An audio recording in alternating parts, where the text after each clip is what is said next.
Up next, we have a motivational talk titled The Four Pillars of Health Longevity. While the title itself sparks curiosity, we all are eager to hear the unique insights our speaker has in store, Dr. Shankar Ram. Dr. Shankar Ram, he is a senior consultant, physical medicine and rehabilitation, Trivandrum. He is also a motivational speaker, founder member of Trivandrum Runners Club. Doctor, please welcome you onto the board. Over to you, sir. I'm thankful to Jason sir for giving me this opportunity. Nobody has ever called me a motivational speaker. He's the first one to give me that name. But basically for the past 10, 12 years, I've been talking about healthy longevity. Healthy longevity not for our patients, but for ourselves. I think we are right from our MBBS days. We have not been giving much importance to nutrition or the diet that we are supposed to follow. We have not been giving any importance to exercise rather than the few paragraphs in Guyton and Ganong, and very little importance to mental health. And last but not the least, absolutely no importance to sleep. So I gathered a lot of information regarding how to live to a ripe old age. Anyway, we are going to live to our 70s, 80s, 90s, and maybe even 100.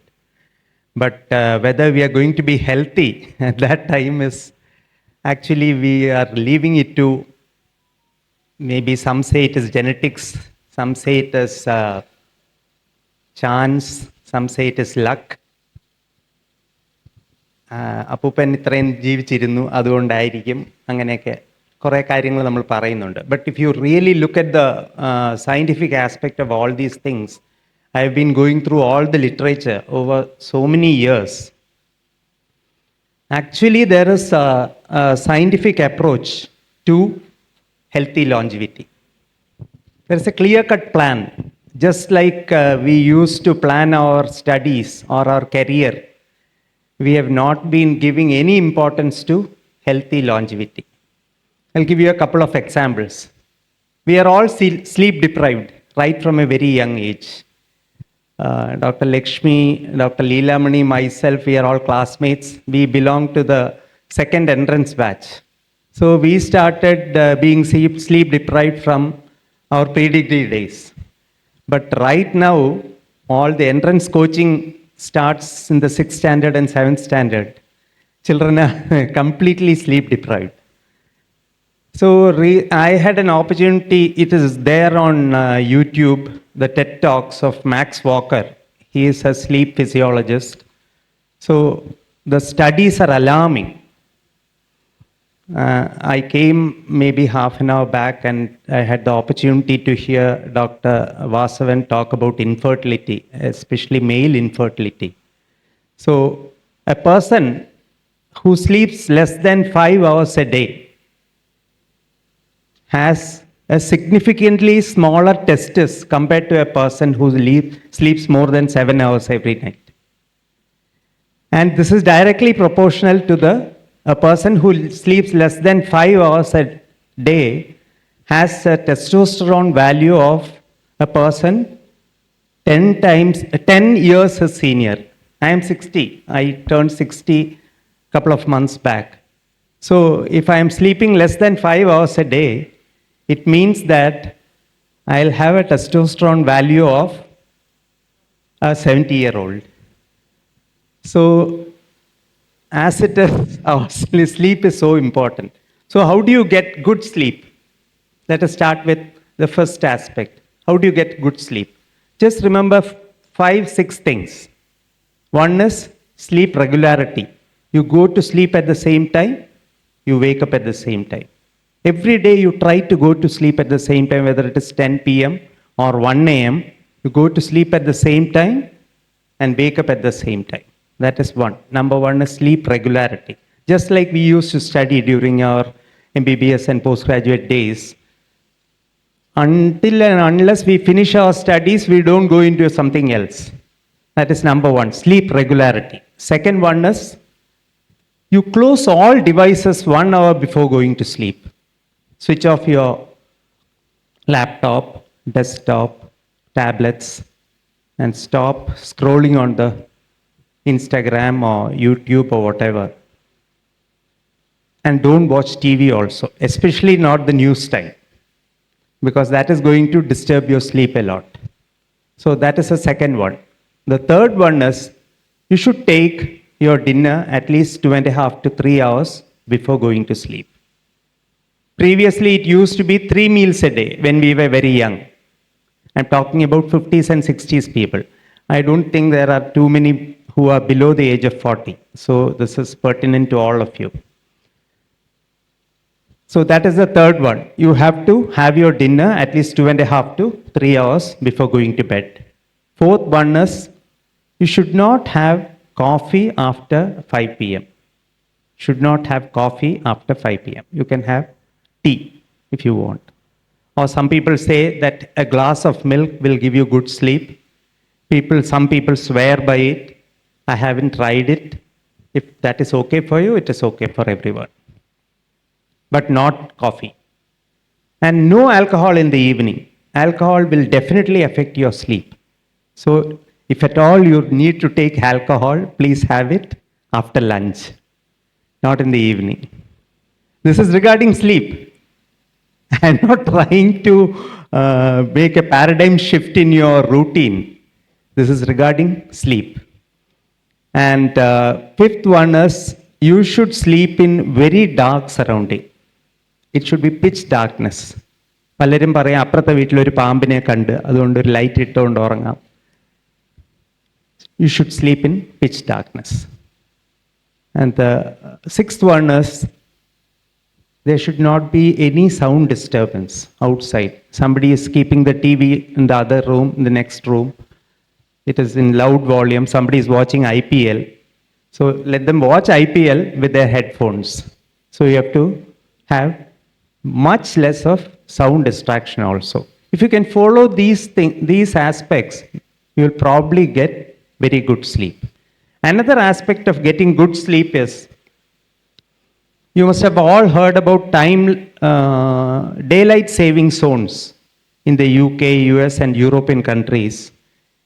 When it becomes summer, they shift their clock to 1 hour more than the usual.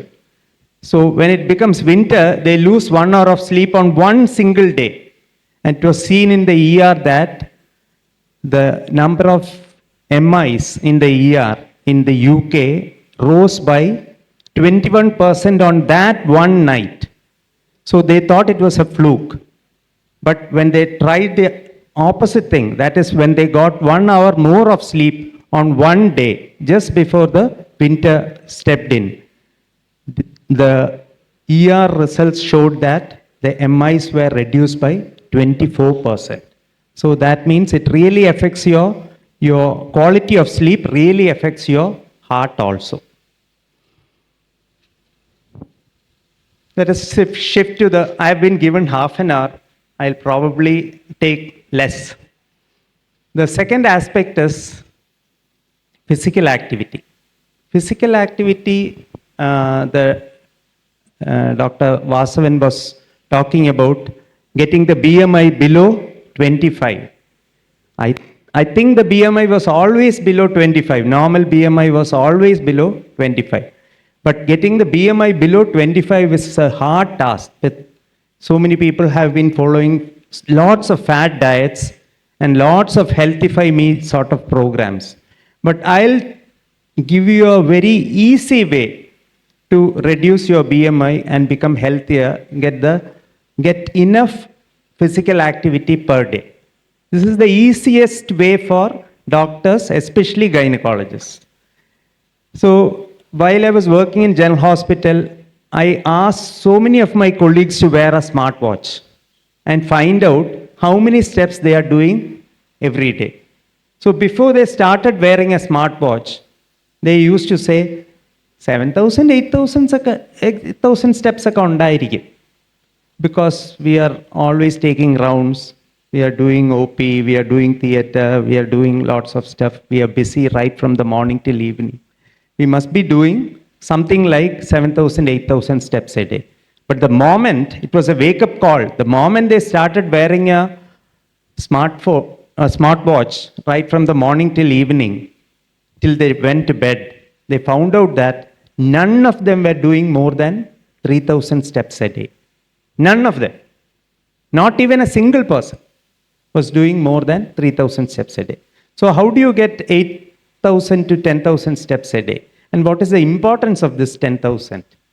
10,000 actually came out of the Tokyo Olympics when they wanted to sell a pedometer. So they said 10K steps a day. But it is important because 100 years back, and on an average, anthropometric studies have shown that people were doing around 20 to 23,000 steps a day. Right now, we are doing less than 3,000 steps a day.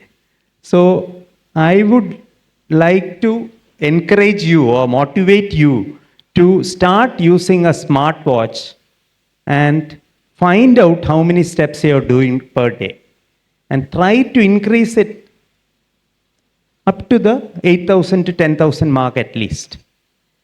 And once you have got the habit of, I am sure Jayashan sir must be doing much more than that because he goes for a morning walk. I have been seeing him walking for the past 25 years.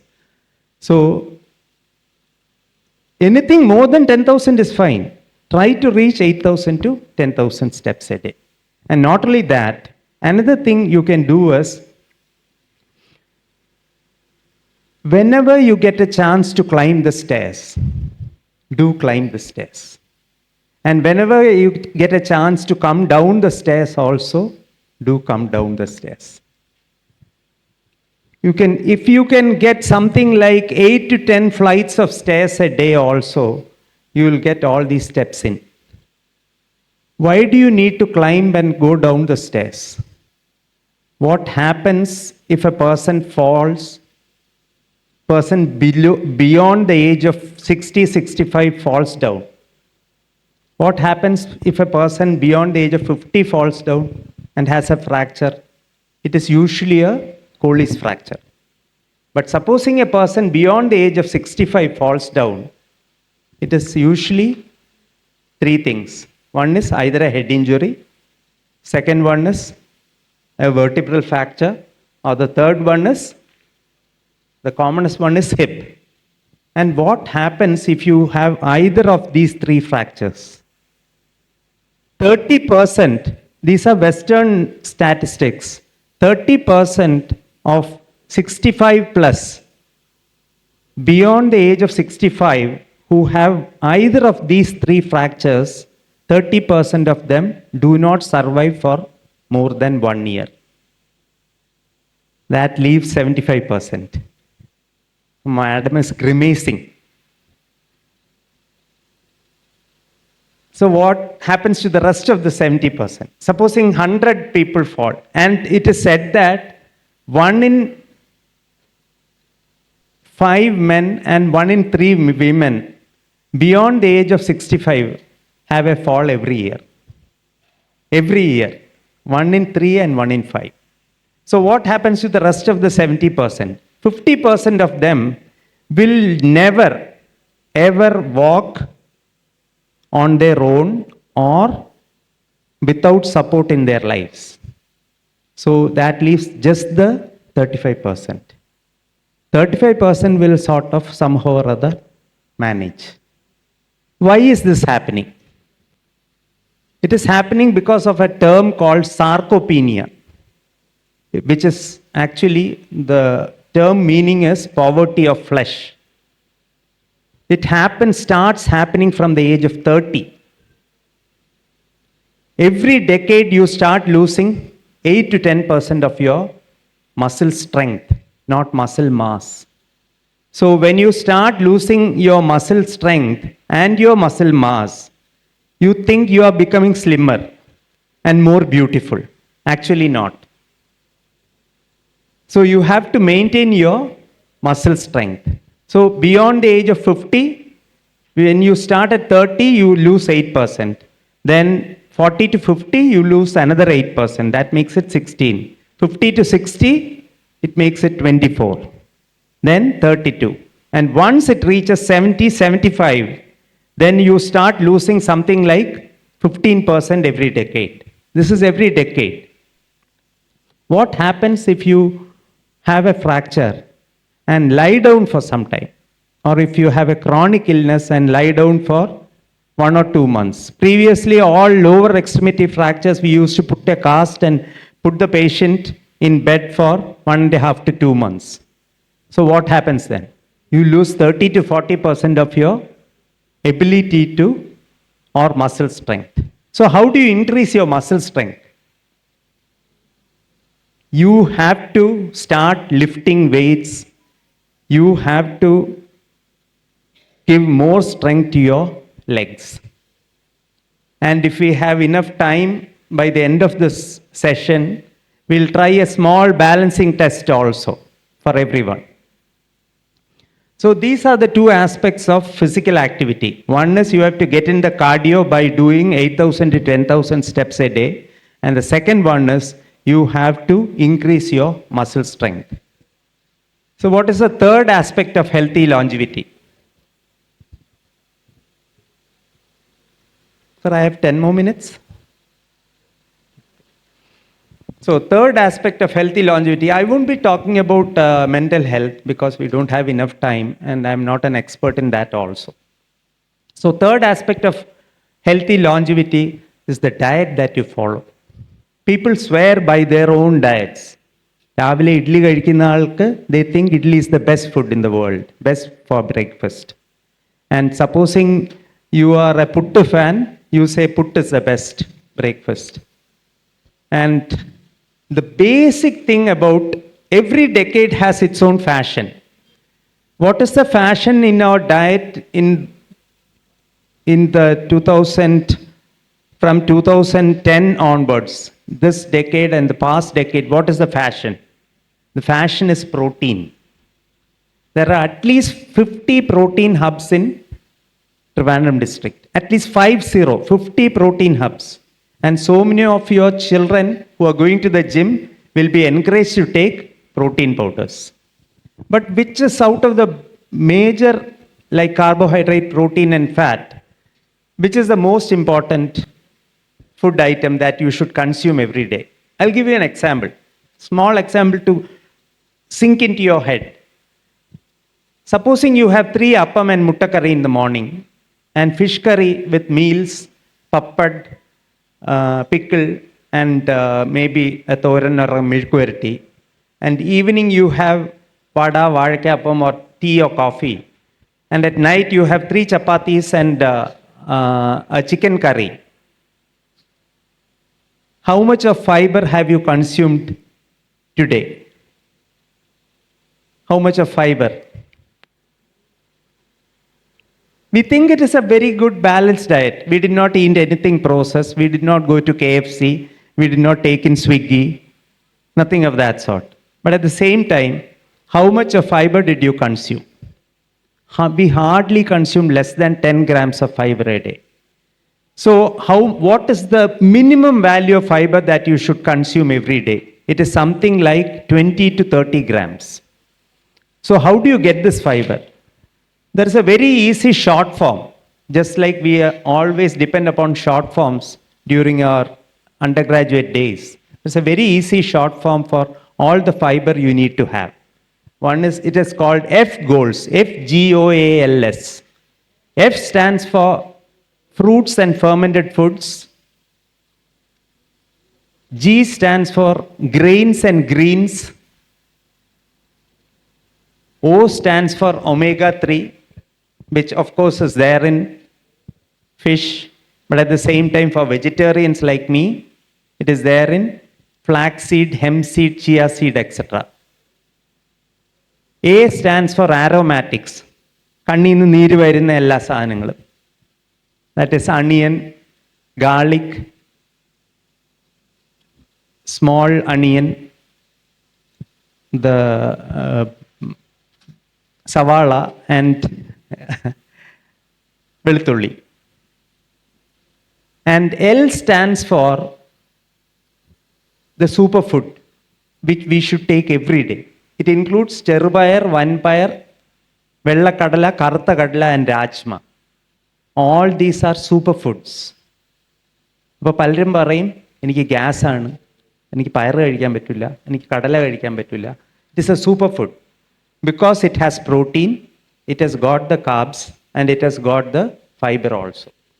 And S stands for seaweed and mushrooms, which we hardly ever take seaweed in our diet. But the best, the healthiest aging population in the world, that is the Japanese and Koreans, both consume seaweed in no measure. So to round up our dietary as well as our healthy longevity thing, there is something called a blue zone study. There is a series also in Netflix. It is called the blue zones. Blue zones are areas around the globe where people live up to 100 or beyond and lead a very healthy lifestyle. There are places like Okinawa in Japan, Sardinia in Italy, Sicilia in Italy, Sardinia in Greece, Loma Linda in the US. And they studied all these populations for 20-25 years and found out that they have 5 things in common. Number 1, eat less. Number 2, eat less often. Number 3, exercise regularly. Number 4, cook your own food. Number 5, grow your own food.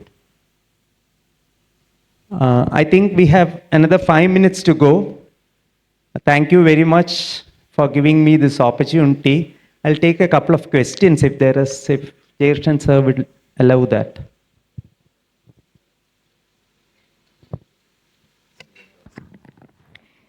Should you have any questions, you may please ask, or you may even write in a paper and hand it over to the volunteers also. Yeah. I'll show that. Thanks for reminding me. See, this is called the old man's balance test. This can be tried by young people also. I hope you will all give it a try at least when you reach home today evening. You have to take off your shoes or slippers or whatever. I'll demo and then explain to you. Stand on one foot, take the shoe from the floor, put it on. Then stand on the other foot, take the shoe from the floor, put it on. This should be easily done by a 60-year-old. I am 60. I am able to do it. Should all give it a try. It comes through practice also. This is basically what will prevent you from falling down. It gives you stability, it gives you balance and gives you lower extremity strength.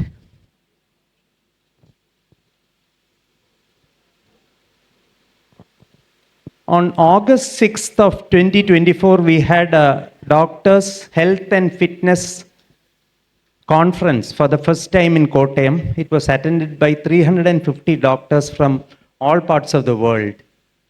So what I have just mentioned in the last 20 minutes is just a small capsule of all that I got from that conference. I also did a couple of talks on the conference. The conference was led by Dr. Jacob George. He's the head of Department of Neurology, Kottayam Medical College.